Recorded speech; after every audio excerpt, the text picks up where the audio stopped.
এই তো আজকে আমি মার্কেটে এসেছি অনেক কিছু কেনাকাটা করতে, তাই তো আমি একের পর একটা জিনিস দেখতে লাগলাম, কিন্তু আমার তো কোনো জিনিস পছন্দ হলো না। তাই তো আমি চলে গেলাম কাপড়ের দোকানে, আর ম্যামকে বললাম, ম্যাম আমাকে ওই কাপড়টা দেখান না। ম্যাম তো কাপড় দেখাতে লাগলো, কিন্তু আমার তো এটাও পছন্দ হলো না। ম্যাডামকে বললাম, ম্যাডাম ওইটা দেখান। ম্যাডাম তো ওইটাও দেখিয়ে দিল।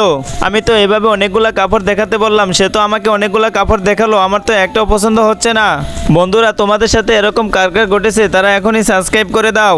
কিন্তু আমার তো কোনো কাপড় পছন্দ হলো না, তাই তো আমি সব রেখে চলে গেলাম। ম্যাডাম তো অনেক বিরক্ত হয়ে গেল, কিন্তু আমার মাথার মধ্যে একটা চিন্তা ঢুকে গেল, আমি তো তাকে দিয়ে অনেক কষ্ট করালাম, তার কাছ থেকে একটা কাপড় নেওয়া যায় কিনা। এখন যদি আমি তার কাছে আবার যাই, সে তো অনেক রাগ পাবে, তাও ভয় ভয়ে তার কাছে ছুটে গেলাম।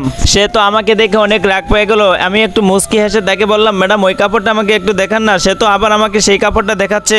তার আগে তুমি যদি তোমার মাকে ভালোবাসো তাহলে ভিডিওতে একটি লাইক করো, আর আমার মতো যদি মা বাবা উভয়কে ভালোবাসো তাহলে লাইক সাবস্ক্রাইব করে কমেন্টে আই লাভ ইউ মা লেখো। কিন্তু আমার তো তাও পছন্দ হচ্ছে না, তাই আমি সেখান থেকে চলে গেলাম। আসার সময় পায়ে একটু হোঁচট খেলাম, মনে হচ্ছে তাকে কষ্ট দেওয়ার ফল আমি বুক করে ফেললাম।